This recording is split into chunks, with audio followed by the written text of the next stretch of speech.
What's up, guys? So I'm going to get right into it, basically discussing why Tony almost played his idol for Sarah in the last episode of Survivor Winners at War, episode 12, season 40.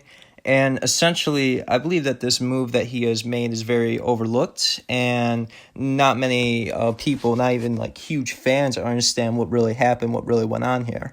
And I want to get into it. I want to discuss what took place and why Tony said the things he did and why it was actually a brilliant move when many may view it as a dumb move. Why would you play the idol for someone whose name you didn't even hear for a name that you brought up? And I'm going to discuss it and get right into it. So essentially, he wanted to build this mindset. He wanted to condition Ben's mind into thinking that he's telling the truth when he tells Ben, I think Sarah's going home tonight. And let me just show you this clip right here. It's the price you pay. I mean, I don't want to trade seats with anyone, but I'm definitely not enjoying sitting in this seat very much. Maybe we just wait till you're done and we vote. What Tony did here essentially was he wanted to build this connection with Ben.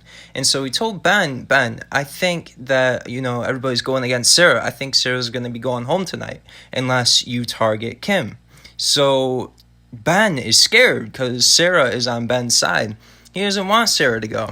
He would have much preferred for Jeremy to go home tonight instead of Kim, but you have to keep in mind that there is 5. There is an alliance of 5, and they wanted to keep the 5 strong, and Tony is on that alliance. It's Tony, Ben, Nick, and Sarah. It's an alliance of 4.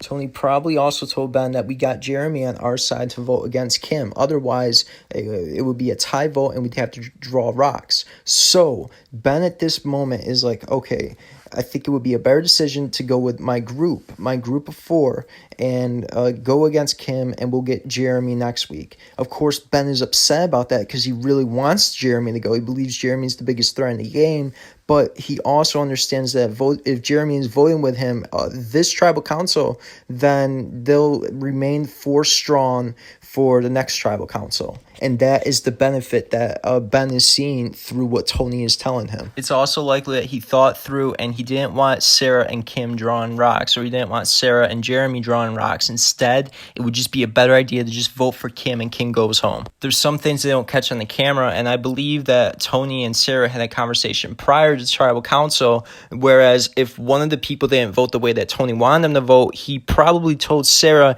listen, I need you to play an act. I need you to act like you're going home tonight. And we can see after Tony was done talking to Ben, Ben went over to Sarah to see what's going on.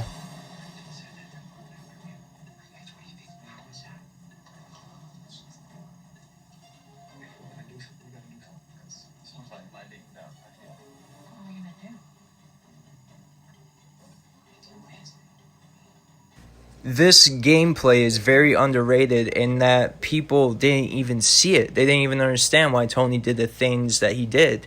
Why would you play an idol for Sarah when you didn't even hear her name get brought up once, when you were the one who brought up her name? Why would you play the idol for her? Community idol. You want to play it? Now would be the time to do so.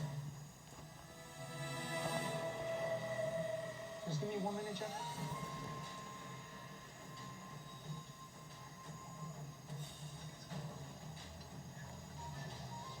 Sarah, you feel good?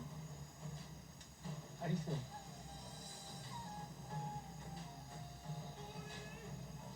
Hey Jeff, I'm gonna play it. I'm gonna play for Sarah. No, Tony, you don't have to. You sure? Yeah. So no play? No play. Nothing? No. I think there are things that the camera didn't catch. I think Tony had a conversation with Sarah, and he said, listen, if things go the worst, someone doesn't vote the way I want them to, I want you to act like you're going out. You're going out this night, and I want you to act scared. So that's what happened. And I think when Tony said, I'm going to play it for Sarah, he was trying to get Ben to see that I truly believe that Sarah is in danger. And I think it worked. And that's why, and that reinforces Ben's mind later in the future. So after this tribal council ends, then Ben's going to talk to Tony and be like, why did you tell me Sarah was going? But since Tony almost played the idol on Sarah, which no other player, Survivor, has ever done that before as a phony idol play. No other Survivor that I've ever seen has tried to make a phony idol play like that. And that is what's so genius and so original and so creative of Tony's gameplay here. And I think it's really overlooked. I think a lot of people didn't understand what he was doing here. They didn't understand his decisions, and I think it was a genius gameplay. I think Rob understood it by what he said.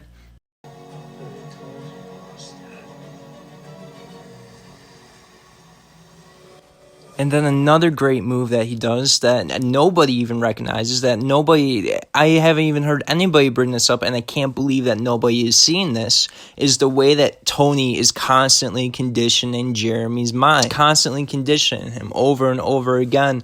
I'm on your side. All the moves I'm making benefits your game. I'm here to get you and your game, to keep your game safe. And he's thinking of his next move beyond his move and the move after that. Every single possible outcome that will happen from his actions. So when he lies to Ben and just randomly brings up Sarah's name, saying, Ben, they're trying to get Sarah out, bro. He is thinking in the future, well, after this, I know that after this, Ben is going to think, Tony, you lied to me. Why did you lie to me? I already see the conversation happening, and I don't want to, deal with that and do more damage control. So I'm going to act like I'm playing the idol tonight to get Ben in the future to not say that to me. Instead, Ben will think that, yeah, bro, I thought they were going after Sarah, and you weren't blindsided.